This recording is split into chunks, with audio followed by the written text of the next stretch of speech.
I am ready. I'm ready. And on that note, I want to welcome everybody to the Monday night special of The World According to That Man, Benjamin Jeremy Stein. Tonight's episode is going to be, do you feel safe? And we specifically are doing this episode because Ben and Judah haven't been feeling safe in definitely certain areas. That's for sure. And I want to remind everybody, benstein.substack.com. Go to Rumble, subscribe to our channel. And I got to say this, from the bottom of our hearts, we broke into the top 100 on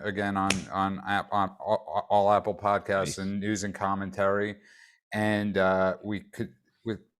people always say to me, get bigger names or get bigger guests. Wait a minute. Did you ever say that big? Oh, I'm sorry. They try to convince me of things, but Ben and I like comfort, and we love the people that we've put together on this panel.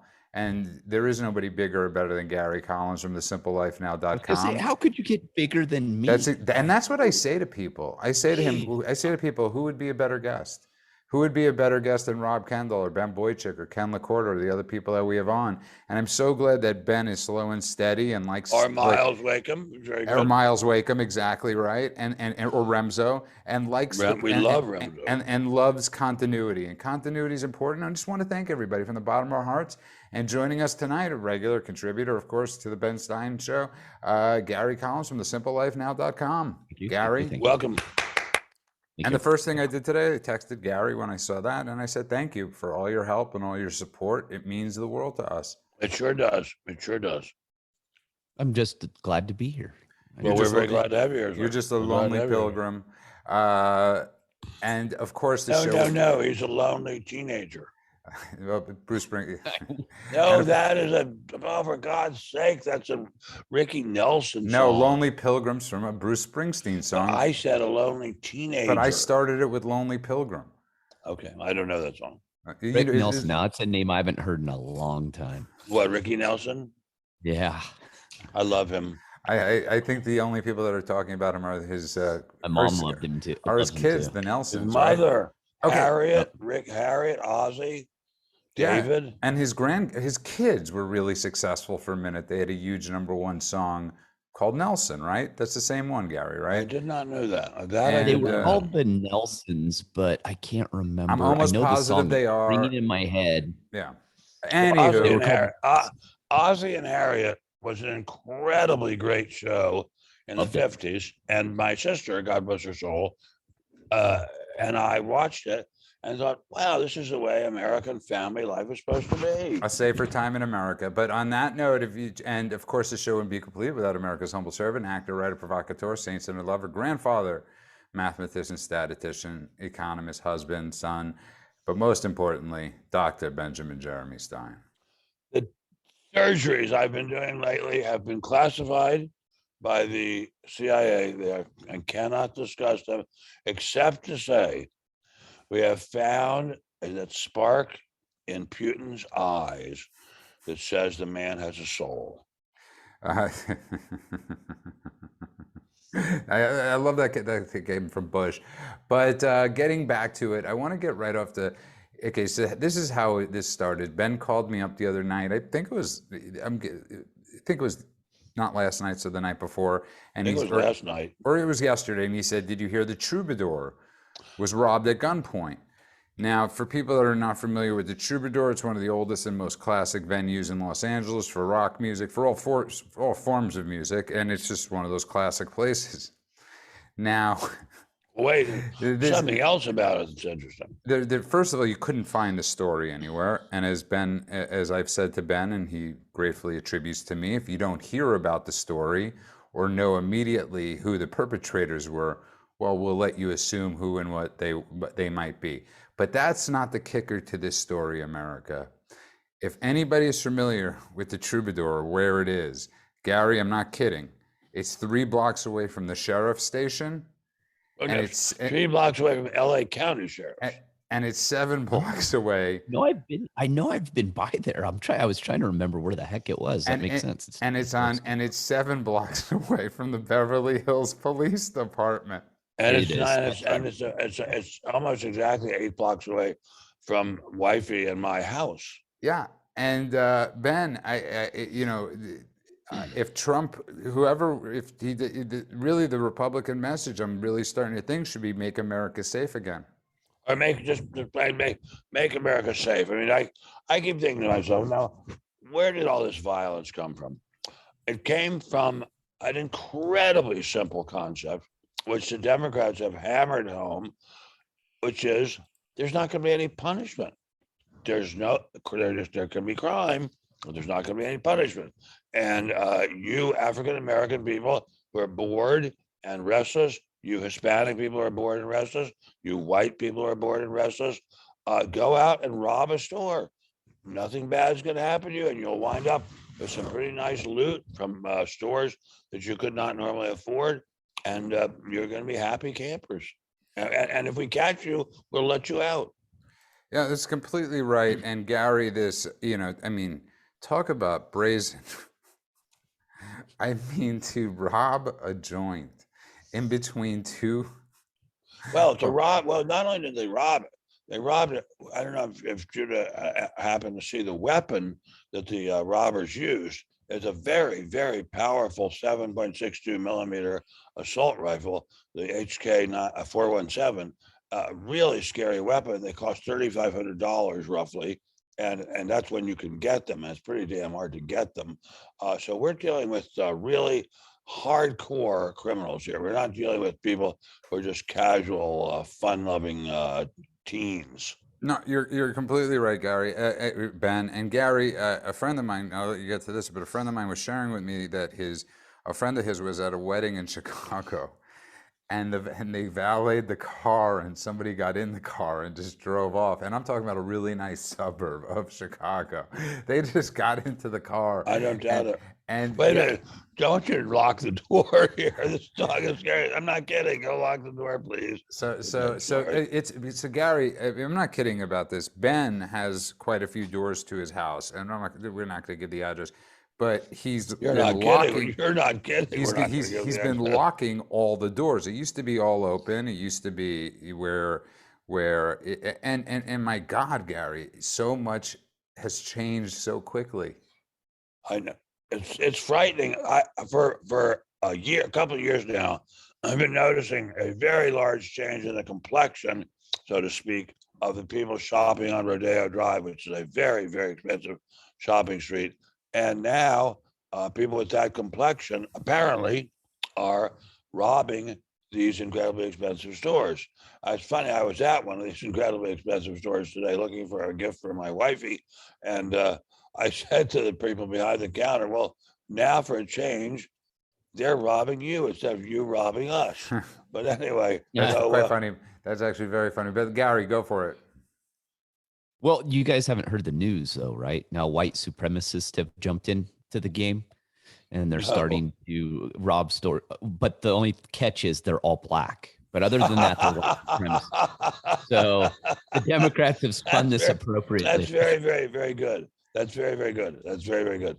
Did you make that up? That's really good. I did. I just thought of it because the thing is, for me, being attacked and being told that I'm a racist just for existing and breathing, and you just look at the crime sprees, where they're at, who's involved, who the mayors are, who the governors are, and you just laugh. You go, you got to be kidding me, right? And it's like Black Lives Matter. They had over 500 riots with Antifa and Black Lives Matter, billions of dollars of property damage, dozens of people died, and we're worried about white supremacists. I'm curious, has anyone seen any white supremacist crimes? And if I may add, the 99% of the African Americans killed in gun violence in this country are killed by other African Americans. Absolutely. They're not killed by white people. I mean, you really have to look long and hard to find any black people killed by white people. This is sad. It's sad when anyone is killed violently or in any way. But the idea that this country has, wait a second, that's the police. I guess it should. I should have.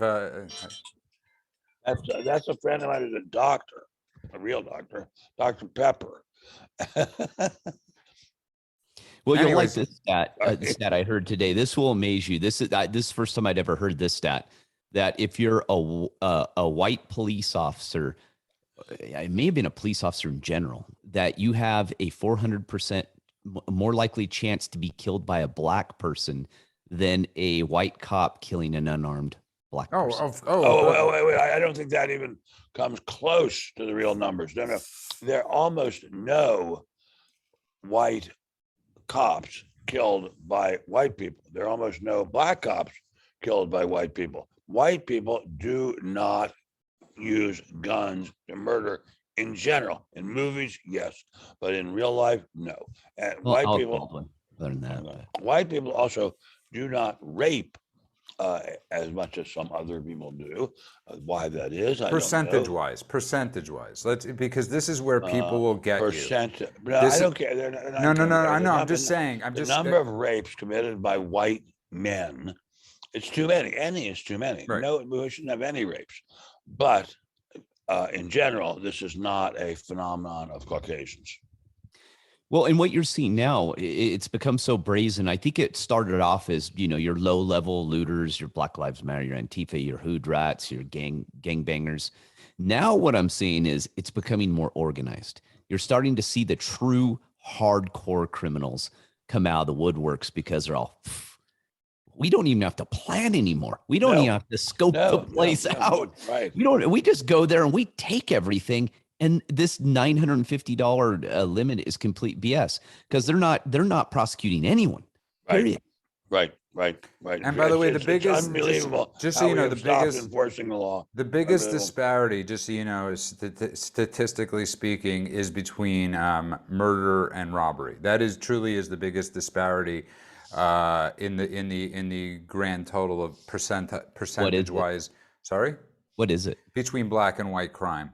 As far as percentage of how many blacks are in America and how many whites are in America, those two are the biggest disparity. And again, here's the thing. The left loves to use numbers, Ben. They love to use science. They love to use math. They love, Lord knows they love to count ballots.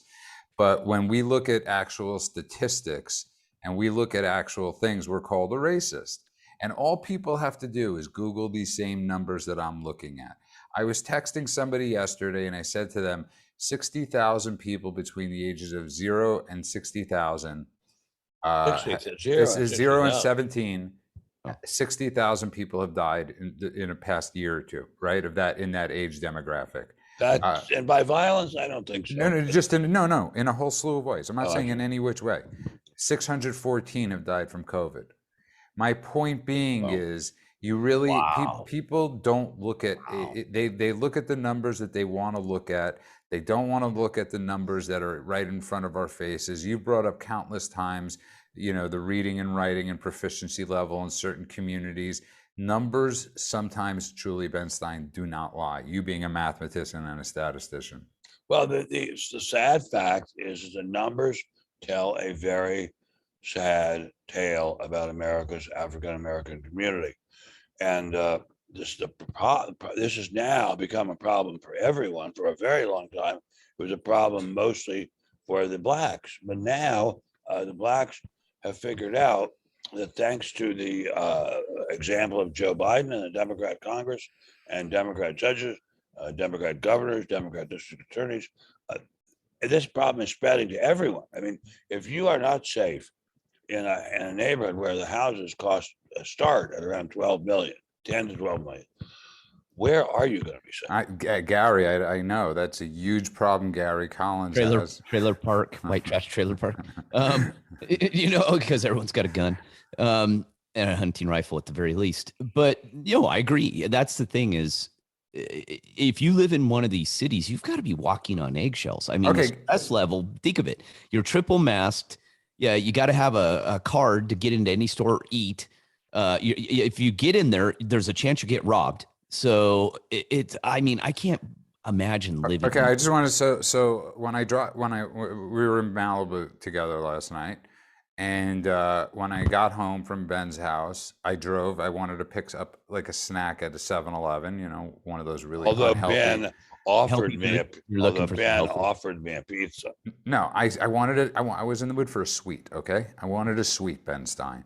And I went to 7-Eleven, and there are these two people. I have no idea what color, race, but I live in a really nice building, thank God. And it's security, but outside it literally looks like Tent City. There's these two people going at it, just screaming at each other, looking like they're in each other's face, looking like they're gonna fight. The people in 7-Eleven are so accustomed and used to this stuff. And I'm like sitting there, do I get the sweet and maybe get killed or get in between these people? Oh, God, why would you get in between there? No. I don't mean in the sense, I'm saying if I get out of my car, they were that close to me that I'm in between. And I decided I was in the mood for a piece of cake. I was going to be craving that cake, and I went out. And the whole time, Ben, I'm in the store. I'm thinking, why did I do this? I'm a total jackass that I chose. Right. That part's right. That I chose a sweet over my life. Well, you know that rule: sugar's like heroin. Yeah.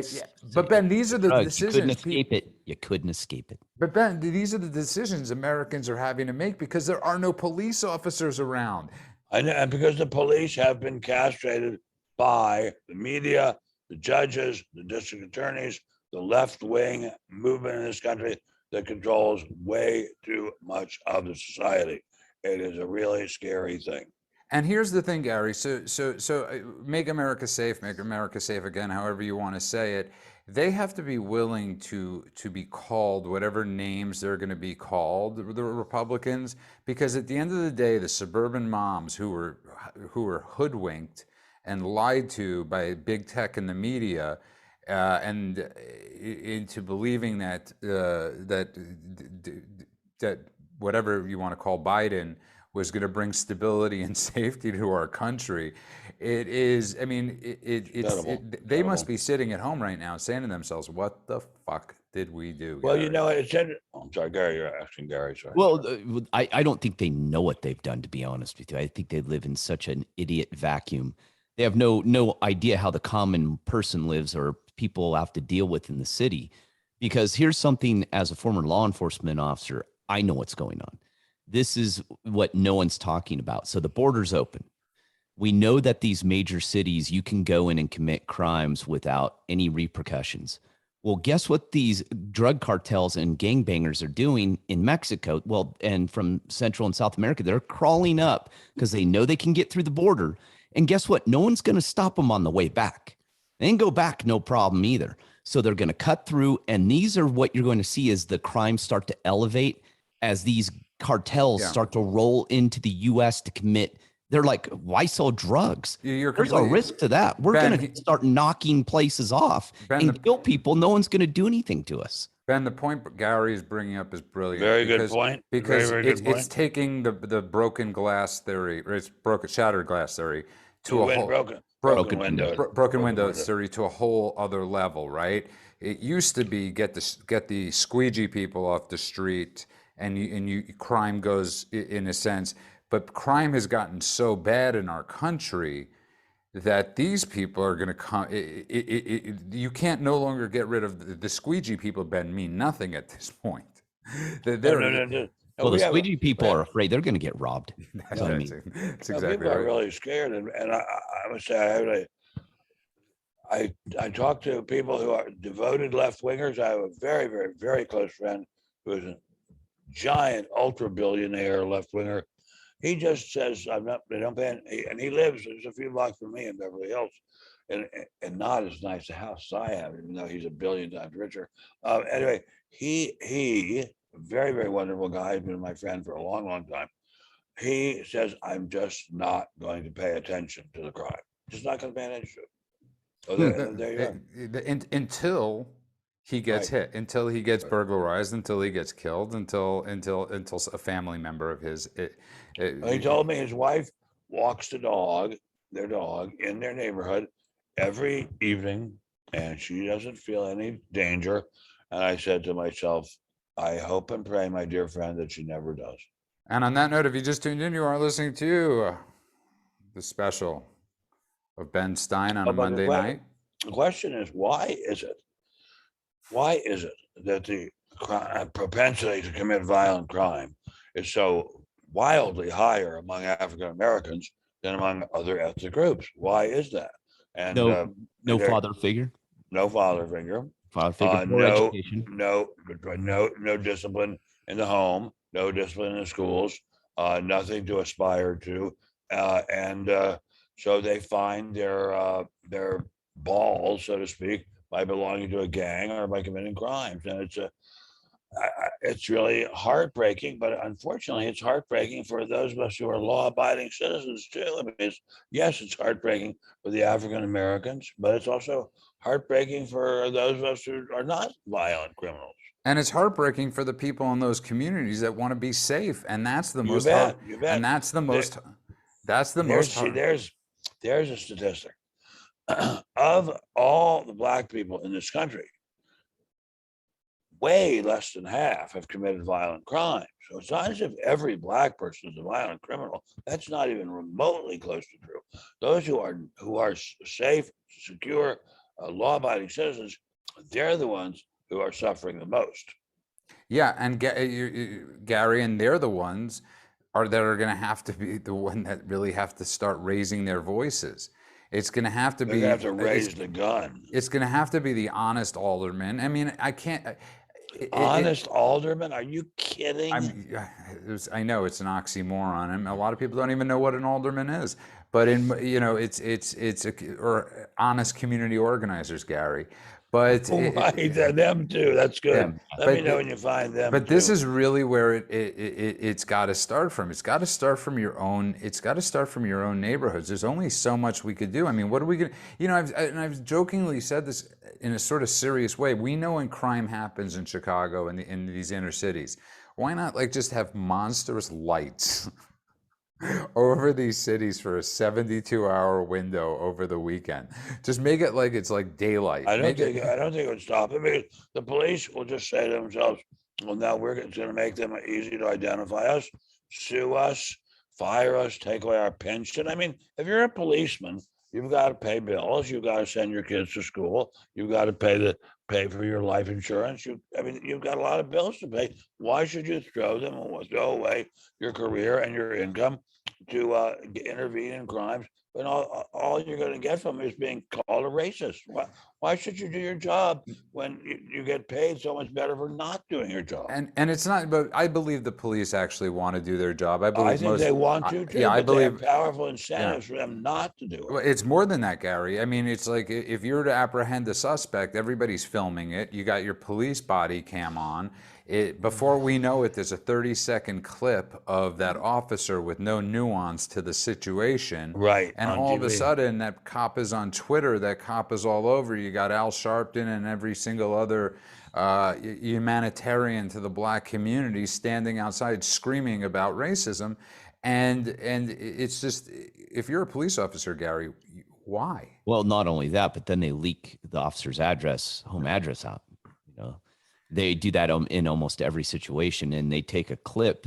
There's been numerous times where they've taken a clip of the officer shooting the suspect and saying unarmed, but they cut it around where the suspect has just dropped the gun, or the gun's behind their back, and they stop it. It's ridiculous. And I think those people who and the news organizations who actually publish that should 100% be sued and taken Very down. I know, but I think it should come to a point that if you're a news organization and you get sued and is ruled against you 3 times, your organization is defunct and done. You're gone.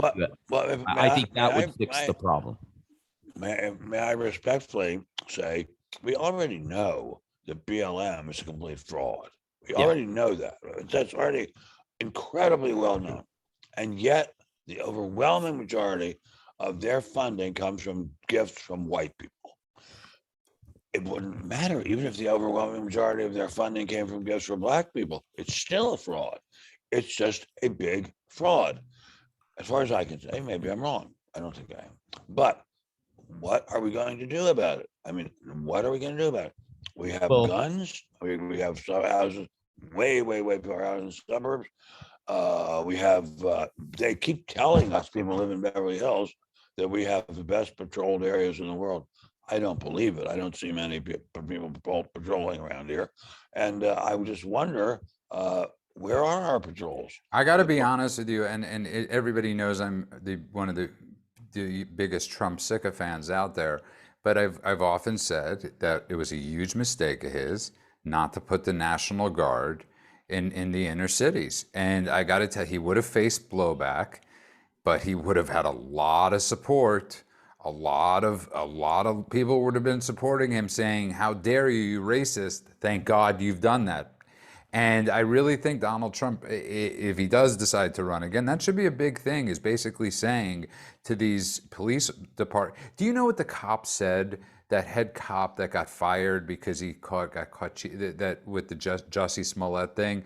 He said, and I kid you not, Ben, he said, all he had to do, if he would have just apologized, we wouldn't have really brought charges. So if he wouldn't have if he would have just apologized for a race hoax, for further tearing apart our country, getting on slandering a whole slew of Trump supporters, all he had to do was apologize and it would be okay. That's like, oh, what about for the people on January 6th? Could they just apologize and get off the hook? But they didn't do anything wrong. No, I'm kidding. That's them. I mean, the incredible thing, I think you and I have discussed this, Judah, and you and Gary too. I was listening, I think I told this, to our local CBS 1070 News Radio, Yeah. and they described January 6th as a deadly insurrection. It was only deadly because a police woman or man shot a totally innocent person climbing through an open window. That was the only deadliness of it. And it was in no sense an insurrection any more than a person walking through a museum is going to steal the art. And here's another thing, Gary. Can you imagine? I mean, and I don't want to say, I hate using the "can you imagine," but in this case, it really does apply.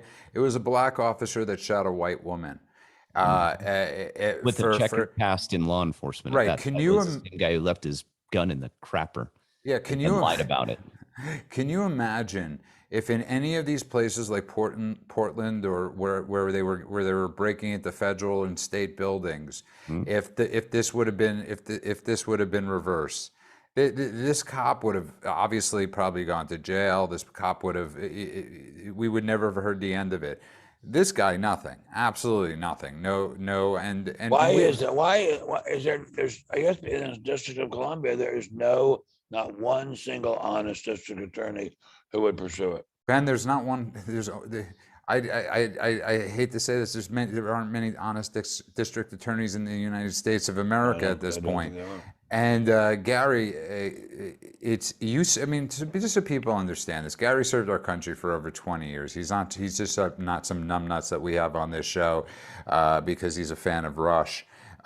He did Secret Service details for a lot of big government officials. U.S. State Department. U.S.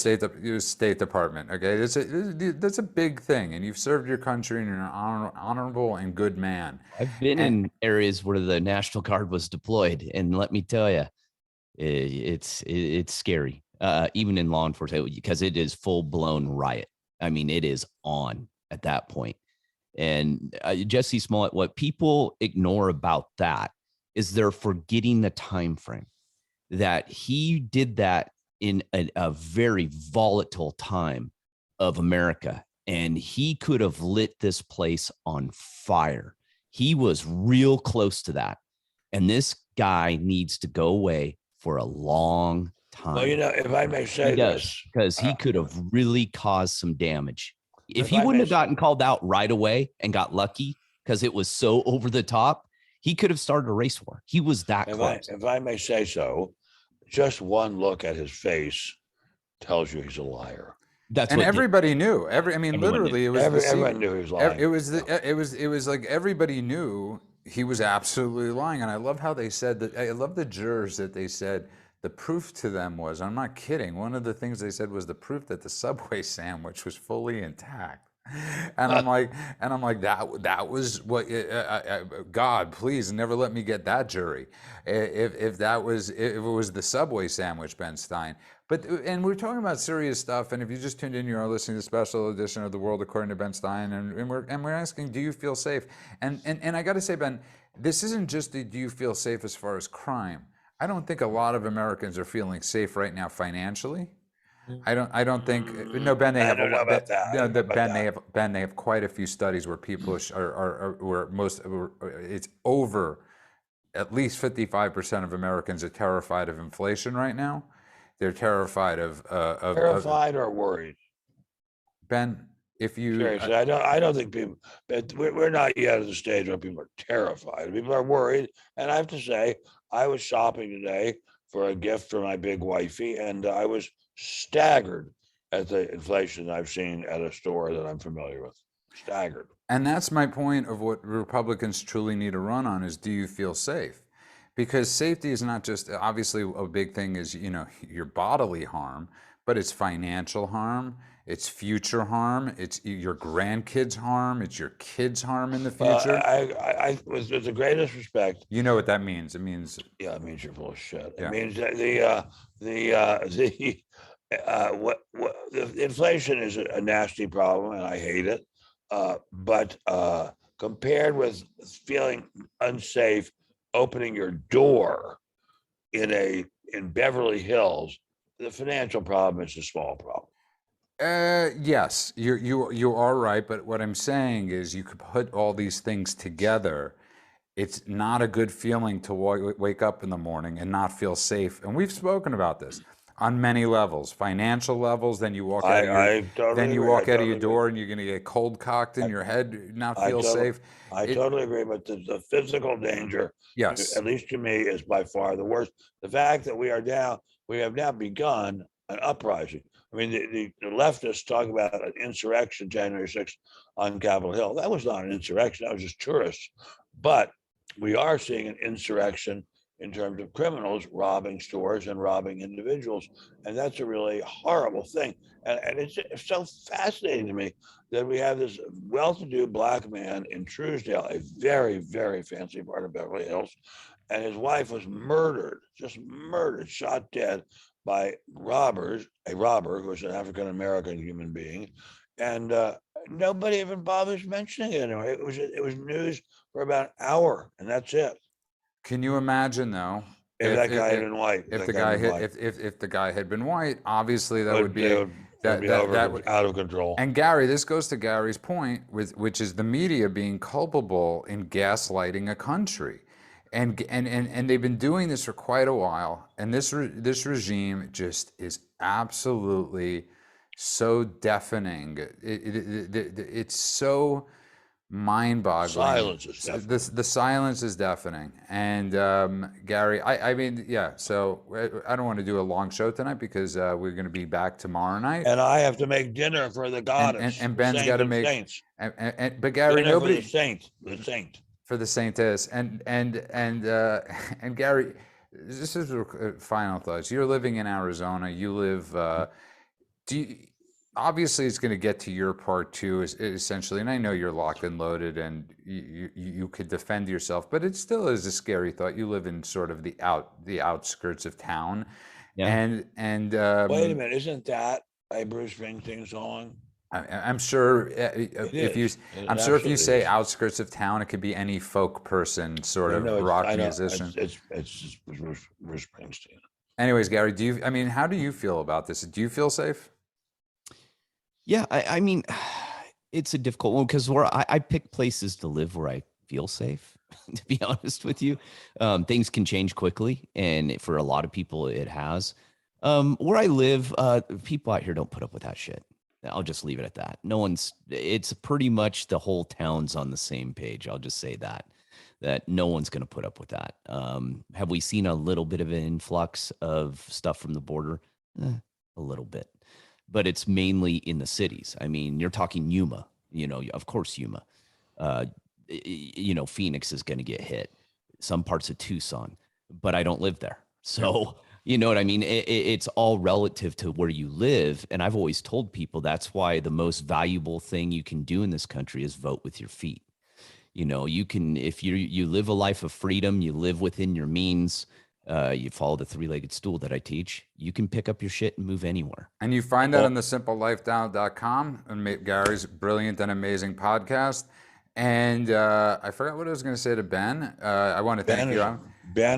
Tells you, with the greatest possible respect, buy a gun. But that was what I was going to say to you, Ben. And within 1 minute, just say this: people even that own guns are going to be scared to use guns because you're right. I agree. If someone comes into my house in the middle of the night who hasn't been invited, I will be scared, but I'll use it.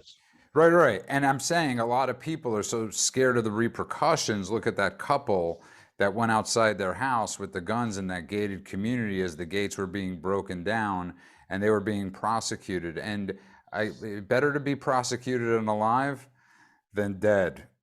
Well, shovels and hacksaws are cheap, so they come with a gun. And on that note, I want to thank everybody that's been listening to the Monday night special of the Do You Feel Safe on the World according to Ben Stein. Wouldn't have thought this title without Ben. Is we pulled up in Malibu and he was picking up a pizza and he made sure the doors were locked as I was sitting in the car waiting for him. And very kind of you asked me to lock the doors. No. That's revisionist history.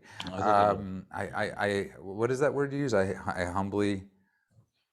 Well, okay, if you want to say I humbly disagree. But it's either like, way, I think the neighborhood where I am in Malibu, yes, I believe is safe. I hope so. Who knows? benstein.substack.com. Go to Rumble, download the chat, or get the channel, and of course, give us that 5-star review. It means the world to us. Ben Stein, please take us out. Oh, beautiful for spacious skies, for amber waves of grain, for purple mountains, majesties above the fruited plain.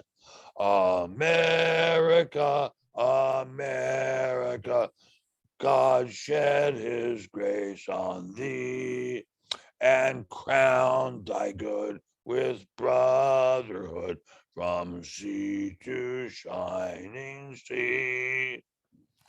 God bless you all. We will see you tomorrow night. Gary will be here too. Thank you. God bless you all. God bless America.